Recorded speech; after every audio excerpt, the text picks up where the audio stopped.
আনারস আর চিকেন দিয়ে আজকে একটা দারুণ সুস্বাদু রেসিপি আপনাদের সাথে শেয়ার করব, যেটা রুটি, পরোটা, পোলাও, গরম ভাত সবার সাথেই দারুণ লাগে খেতে।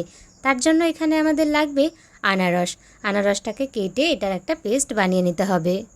এইবার চিকেনের মধ্যে সামান্য একটু নুন আর পেস্ট করে রাখা আনারস দিয়ে চিকেনটাকে ম্যারিনেট করে রেখে দিতে হবে মিনিট 10-এর জন্য। এইবার মশলা বেটে নেব। তার জন্য লাগবে পেঁয়াজ, আদা, রসুন, কাঁচা লঙ্কা, শুকনো লঙ্কা আর গোটা জিরে।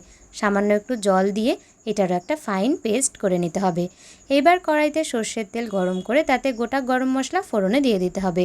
এরপর এর মধ্যে দিয়ে দিয়েছি ঝিরিঝিরি করে কেটে রাখা পেঁয়াজ।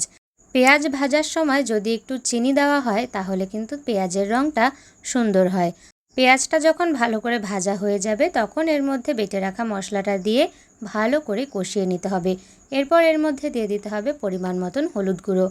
তারপর সবটা ভালো করে কষিয়ে নিয়ে ম্যারিনেট করা চিকেনটা দিয়ে আবারও কিছুক্ষণের জন্য কিন্তু কষিয়ে নিতে হবে, যতক্ষণ না এর থেকে তেল ছেড়ে আসছে। কিছুক্ষণ ঢাকা চাপা দিয়ে কষিয়ে নিলেই কিন্তু তেল ছেড়ে আসবে। তারপর এর মধ্যে স্বাদ অনুযায়ী নুন দিয়ে আবারও কিছুক্ষণ নেড়ে চেড়ে উষ্ণ গরম জল দিয়ে দিতে হবে।